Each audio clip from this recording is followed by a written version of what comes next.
Coucou tout le monde. Alors aujourd'hui je reviens, on est jeudi, ça va beaucoup mieux. Dans ma vidéo de début de semaine je vous avais dit que j'étais bien malade et que je ne savais pas si je pourrais filmer une vidéo aujourd'hui ou pas. Je vais essayer, je sais pas si je vais devoir couper parce que je vais éternuer à tort et à travers ou j'aurai plus de voix, ou on verra bien. Donc le sujet de cette vidéo c'est un vlog. Un peu de circonstances puisque je vous avais, la dernière fois que j'étais malade, je vous avais déjà fait une vidéo sur comment se maquiller quand on est malade, quand on doit vraiment se maquiller pour aller au bureau ou autre sans avoir l'air vraiment de quelqu'un qui a bu parce qu'on a très vite le nez rouge, surtout quand on a le rhume, hein, on a la peau qui pèle, etc. On a les yeux bouffis, enfin on n'est pas top. Et donc je vous avais fait une vidéo sur mes astuces à moi, sur le sujet comment se maquiller quand on est malade pour ne pas avoir l'air, pour ne pas trop faire peur en fait. Et donc là j'ai voulu, puisque je suis du nouveau malade, vous faire une vidéo aussi sur le sujet, mais pas du tout au niveau make-up, plutôt au niveau santé si je peux dire ça comme ça. En fait mes trucs et astuces pour me soigner rapidement. Alors ça va être vraiment seulement quand vous avez une rhino ou une pharyngite ou un simple rhume ou maux de gorge ou voilà. Ça va pas être vraiment la grosse pneumonie ou des choses comme ça. En aucun cas les conseils que je vais vous donner ou les astuces ce sont en aucun cas des conseils médicaux. C'est vraiment mon avis personnel, comment moi je fais pour me soigner et comment je fais pour soigner aussi mon fils et mon conjoint. Et j'ai récupéré pas mal d'infos sur internet, donc vous aurez, je vais pas tout vous détailler, mais vous aurez plein d'infos de spécificités et de propriétés de chaque ingrédient si je peux dire dans l'article de mon blog. En fait vous aurez le lien en barre d'infos. Donc on démarre tout de suite. Alors déjà la première chose, je vais essayer de séparer, après je vais vous donner les propriétés de certains aliments, mais je vais essayer de séparer le rhume et les maux de gorge. Bon, en général tout est lié comme les oreilles, hein, mais bon, pour les oreilles, là pour le coup moi j'ai très rarement mal aux oreilles, mon fils c'est pareil. Donc je peux pas vraiment vous donner de trucs et astuces là-dessus. Moi ça va plus être vraiment sur le rhume, le nez bouché, mal à la gorge, etc. La toux, voilà, ces choses-là. Donc vu que je suis dans une démarche d'utiliser des choses de plus en plus naturelles et moins agressives pour l'organisme, je me suis tournée vers d'autres solutions. Donc déjà j'ai franchi le pas avec le L52, donc merci Sonia si tu regardes cette vidéo. C'est de l'homéopathie tout simplement, ce sont des gouttes, vous avez assez de publicité à la télé. Vous pouvez l'acheter en pharmacie sans ordonnance, ça coûte pas très cher, j'ai plus le prix en tête, mais ça coûte vraiment pas très cher, moins de 10 euros. Et vous pouvez l'utiliser en prévention ou vraiment en cure d'attaque quand vous êtes malade. Alors c'est pour les états grippaux, mais il ne faut pas forcément avoir la grippe pour se soigner avec. Moi j'ai commencé à bien avoir la gorge qui grattait, le nez qui coulait dimanche soir. J'ai commencé dès dimanche soir et là on est jeudi et je suis quasiment guérie. Sachant que lundi j'étais dans un état, je n'arrivais plus à me lever. C'était vraiment... Enfin j'étais au bout de ma vie. Donc ça aide déjà bien. Après si vraiment j'utilise aussi du Rinadvil, ça c'est vraiment pour décongestionner le nez, ça vous calme les douleurs quand on a l'impression d'avoir une grosse patate comme ça, la barre ici, voilà, ça aide aussi beaucoup. Mais mon fils de toute façon il ne prend pas ça et moi je le prends vraiment que quand je l'ai pris que lundi et mardi matin, c'est tout, parce que je suis pas trop non plus pour ces trucs là. Donc sinon je me soigne énormément avec très peu de choses au final. Ça va être du gingembre, du citron, du miel et de l'ail. Je vous expliquerai tout ça après. Donc pour déjà le rhume. Donc je vous mettrai quelque part la vidéo que j'avais faite sur mes astuces comment se maquiller quand on est malade. Et je vais quand même rapidement reprendre au niveau de l'hydratation du nez. Donc en général quand on se mouche beaucoup, on a le nez qui devient rouge très rapidement et ça nous fait mal quand on se mouche, on peut avoir la peau qui pèle, etc. Donc moi déjà, pour mon fils c'est pareil, on s'hydrate la peau tous les jours en mettant de la crème hydratante, peu importe la crème hydratante de toute façon. Et ce qu'il y a, c'est que quand on a le rhume, qu'on a cette peau là irritée, il y a certaines crèmes qui peuvent vraiment vous piquer, même vous brûler, parce que vous avez la peau tout simplement irritée. Moi je sais que j'utilise alors soit le beurre corporel au chanvre de The Body Shop, comme je l'avais indiqué dans la vidéo sur comment se maquiller, soit là j'utilise actuellement la crème pour le visage de chez Avon au beurre de cacao et à la vitamine E, et ça apaise vraiment bien, ça brûle pas du tout, parce que si on met quelque chose pour hydrater mais que ça brûle, on a l'impression d'avoir le nez en feu, c'est pas la peine, c'est pas le but. Donc déjà bien hydrater la peau, ça va réduire les douleurs qu'on peut avoir quand on se mouche. C'est la machine qui ronfle à côté. Ensuite, autre astuce, et ce sont vraiment que des astuces que j'ai trouvées sur internet, j'ai testé pas mal de choses, j'ai pas tout testé non plus, mais les choses dont je vous parle aujourd'hui sont des choses qui fonctionnent quand même très bien. Pour le rhume, en fait, en général en journée ça va à peu près, mais c'est surtout la nuit, puisqu'on est allongé, qu'on a l'impression de ne pas arriver à respirer, d'avoir vraiment le nez bouché et d'avoir cette sensation de patate tout simplement à la place du nez. Et donc moi j'ai trouvé une astuce, ça coûte vraiment pas cher. Vous prenez un oignon, vous le pelez, vous le coupez en rondelles, vous le mettez dans une assiette, enfin sur une assiette, et vous le posez sur votre table de chevet, et vous le laissez toute la nuit en fait. Ça va vous aider vraiment à mieux respirer, à vous dégager le nez. Alors effectivement, c'est pas franchement glamour, mais en même temps quand on est malade on pense pas trop non plus au glamour.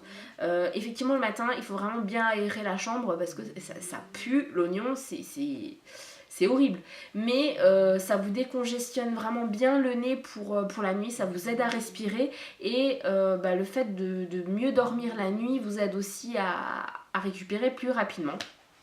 Donc voilà, ça c'est vraiment une astuce, ça coûte franchement rien, en général on a toujours des oignons à la maison, donc voilà, un oignon coupé en rondelles dans une assiette sur la table de chevet et c'est parfait. Moi ce que je fais, c'est que si mon conjoint et moi on est malade, je mets un demi-oignon de chaque côté, donc c'est un oignon complet, pour vraiment que chacun puisse bien bénéficier des bienfaits de l'oignon. Voilà, donc ça c'est pour le rhume. Pour la gorge ensuite, déjà beaucoup boire. Moi je bois énormément. Lundi j'avais la gorge en feu, j'ai même cru que j'avais une angine, c'était plus possible. J'arrivais quasiment plus à manger. Et en fait, que lundi, dans la journée, j'ai bu plus de 3 litres. Et on dit très souvent qu'il faut boire beaucoup, beaucoup, beaucoup, parce qu'avec la salive, ça aide à hydrater et à désinfecter tout ça. Donc déjà beaucoup, beaucoup boire. Ensuite, une petite astuce que j'ai, parce que on peut avoir très souvent une quinte de toux, la gorge qui gratte, et on est tout le temps en train de faire... et surtout le soir. Et moi j'ai aussi trouvé un petit truc qui est franchement génial, c'est vous prenez dans un verre d'eau, vous mettez pas beaucoup d'eau, vous mettez peut-être ça d'eau tiède, et vous rajoutez du sel, mais vraiment beaucoup beaucoup beaucoup beaucoup de sel, du sel de table basique, et vous faites des gargarismes avec. Alors je vous conseille, pas du tout, je vous déconseille même fortement d'avaler cette eau, parce que c'est carrément dégueulasse, c'est infect, c'est vraiment parce qu'il faut mettre beaucoup de sel, donc ça va être hyper salé, et puis c'est pas bon non plus pour le corps, mais le fait de faire des gargarismes avec de l'eau tiède salée, ça vous apaise immédiatement la gorge. Donc ça c'est vraiment une astuce géniale qui coûte pas cher non plus, parce que de l'eau et du sel on en a tous à la maison. Et ensuite j'ai une tisane bien spécifique pour les maux de gorge. Bon là cette fois-ci je l'ai pas faite, j'ai plus utilisé ma tisane B comme j'appelle ça, mais ma tisane A en fait c'est pas très agréable non plus, ça n'a rien de glamour, mais ça aide énormément. C'est surtout pour les quintes de toux en fait, quand on a la gorge qui gratte. Moi j'avais moins ça, moi j'avais vraiment la gorge qui brûlait, qui me faisait mal, mais quand on a la gorge qui gratte, je coupe du gingembre frais. Moi j'ai toujours du gingembre à la maison de toute façon. du gingembre, de l'ail, vous mettez 2 gousses d'ail que vous coupez aussi en rondelles, vous le mettez dans une théière ou on s'en fiche. Moi je prépare de toute façon des théières pleines. Donc du gingembre, de l'ail, il ne faut pas lésiner, il faut qu'il y en ait beaucoup. Et vous rajoutez du miel dedans, vous mettez juste de l'eau ou du thé, c'est comme vous voulez, avec du citron au dernier moment. Et alors il faut effectivement aimer le gingembre et l'ail parce qu'il ne faut vraiment pas lésiner sur ces deux-là. Je vous donnerai les propriétés après de chaque ingrédient, mais ça va vraiment vous aseptiser toute la gorge, ça va vous calmer. C'est un anti-inflammatoire de malade et ça vous coûte vraiment pas cher du tout. Par contre, j'ai pas essayé avec du gingembre en poudre ou séché, etc. Moi, c'est vraiment que des produits frais, donc je peux pas vous dire si ça a le même effet avec des produits secs ou déshydratés. Bon, de toute façon, c'est la même chose. Par contre, effectivement, l'odeur de l'ail est très prononcée, du gingembre aussi. Donc si on n'aime pas ces odeurs-là, c'est quand même, je vous le déconseille quand même fortement. Mais ça fonctionne très bien pour les gorges qui grattent. Après, quand on a vraiment très mal à la gorge, moi, c'est ce que j'ai fait là. J'ai fait mes tisanes B. Donc... l'option B pour mes tisanes, c'est je prends tout simplement une tisane, alors peu importe, hein, moi j'ai des tas de sortes. Moi j'ai la dernière là que j'ai, c'est, oui parce que j'en ai encore une là, c'est une framboise pamplemousse. Et je rajoute beaucoup de miel, au minimum 2 grosses cuillères à café de miel. Et je rajoute donc pas de sucre et beaucoup de citron. Alors le citron, moi j'en ai aussi toujours à la maison, que ce soit du citron frais ou du citron en petite bouteille, le citron concentré en fait. J'ai toujours ça à la maison et ça va également avoir ce côté antiseptique naturel qui va vraiment vous aider au niveau de la gorge et ça apaise vraiment bien. Voilà, donc ça c'était les petites astuces. Maintenant je vais vraiment me baser, je vais essayer de faire très vite parce que je me rends compte que la vidéo dure quand même déjà assez longtemps, sur chaque ingrédient. Donc il va avoir le gingembre, le citron, le miel et l'ail. Alors je suis désolée, je vais regarder vers là parce que j'ai tout noté sur mon ordinateur. Je vais pas vous donner vraiment toutes les propriétés parce qu'il y en a, je vais passer une demi-heure à vous les citer. Par contre je vous invite, comme je vous l'ai dit en début de vidéo, de cliquer sur le lien qui est en barre d'infos, donc vers mon article où vous aurez vraiment toutes les spécificités, les propriétés de chaque produit. Alors, le gingembre, il a plusieurs propriétés médicinales, donc pour tout ce qui est les propriétés anti-maladie, anti-cancer, antivirales. Alors encore, ça je l'ai trouvé sur internet, donc c'est pas moi qui le dis, je me prône pas médecin ni quoi, mais c'est vrai qu'il y a beaucoup de sites qui le disent, donc voilà. Donc le gingembre, pour ce qui est propriétés anti-maladie, anti-cancer, antivirale, c'est déjà un très bon antibactérien et antiviral, donc associé à l'ail comme je vous l'ai dit pour la tisane. C'est vraiment génial, ça fonctionne très bien. Ça réchauffe le corps aussi quand on a des frissons. C'est bon pour grippe, rhume, maux de gorge comme je vous ai dit, les toux, les angines. Ça stimule énormément le système immunitaire, c'est un anti-allergisant. Ça fait baisser la fièvre et la migraine et c'est donc un anti-inflammatoire vraiment très puissant. Pour ce qui est de la force, les propriétés aphrodisiaques, santé, digestion, nausée au niveau de l'intestin, je vous les donne pas toutes, mais vous savez très bien que le gingembre est un aphrodisiaque. Il y a beaucoup de gens qui disent ah bah non, ça fonctionne pas. Alors apparemment c'est un aphrodisiaque pour les hommes si on associe le gingembre avec du ginseng et c'est un aphrodisiaque pour les femmes si on l'associe au maca. Donc après voilà, j'ai vraiment pas testé à ce niveau-là. Mais c'est vrai que le ginseng, j'en ai pas parlé, mais c'est aussi un très bon stimulant. Au niveau de la digestion, pour les gens qui manquent d'appétit, c'est vraiment très bien parce que quand on utilise le gingembre, par exemple à l'apéritif, ça stimule l'appétit, donc on a beaucoup plus faim après et ça calme vraiment les douleurs abdominales, les ballonnements qu'on peut avoir. Donc c'est très bien quand on est malade, quand on a des problèmes, des crampes intestinales, etc. Mais également pour les femmes, pour les mauvaises périodes du mois, ça fonctionne aussi très bien. Moi je me fais souvent des tisanes au gingembre frais et j'ai beaucoup moins les grosses douleurs que j'ai habituellement. Voilà, donc je vous donne pas toutes les propriétés parce que vraiment il y en a des dizaines et des dizaines. Ça a également des propriétés sur les douleurs, blessures et les articulations. Donc ça traite les douleurs musculaires, articulaires, l'arthrose, les rhumatismes, les blessures, les œdèmes, les tendinites, le mal au dos. Le mal de dos et sciatique. Alors à chaque fois je vous précise avec quoi l'associer. Donc comme pour les blessures, fractures, entorses, quand on associe le gingembre au bambou, au prêle, au curcuma, ça a une très bonne action. Donc on se fait des cataplasmes en fait d'une mixture de tout ça et ça fonctionne quand même assez bien. Pour les tendinites, il faut l'associer au curcuma. Pour les mal de dos sciatiques, il faut l'associer, je vais pas le dire là mais bon vous le verrez sur le site, à une substance illicite dans ce pays, mais ça fonctionne vraiment très très bien. Voilà, donc ça c'était pour le gingembre. Donc il faut de toute façon retenir que le gingembre est un anti-inflammatoire vraiment très puissant. Pour ce qui est du citron, alors le citron il a encore plus de propriétés que le gingembre. Moi je l'utilise vraiment sous forme vraiment totalement naturelle, c'est-à-dire soit un citron frais, bon pas de citron vert, moi je préfère le citron jaune, ou le concentré de citron.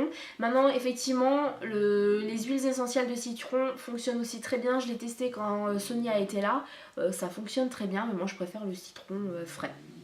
Donc le citron a des propriétés antiseptiques, antibiotiques, antivirales. C'est un antibiotique naturel majeur, un antibactérien à large spectre. C'est un antiseptique également majeur puisqu'il combat efficacement une vingtaine de germes. C'est toujours bon à savoir. Il est antiviral, il stimule le système immunitaire, il soigne les refroidissements, grippe, rhume, toutes les infections ORL, les maux de gorge, les intoxications alimentaires ou médicamenteuses. C'est un antioxydant qui lutte contre le vieillissement prématuré. C'est un excellent anti-allergisant. C'est très bon pour le stress, l'anxiété. C'est un désinfectant aérien, donc on le met dans un spray, ça désinfecte l'air. Ça a également beaucoup de propriétés au niveau du foie, au niveau du système cardiovasculaire, au niveau de la peau, et donc là c'est plus au niveau de la beauté, mais je vous invite vraiment à aller sur mon article parce qu'il y a vraiment des propriétés qu'on ne soupçonne pas.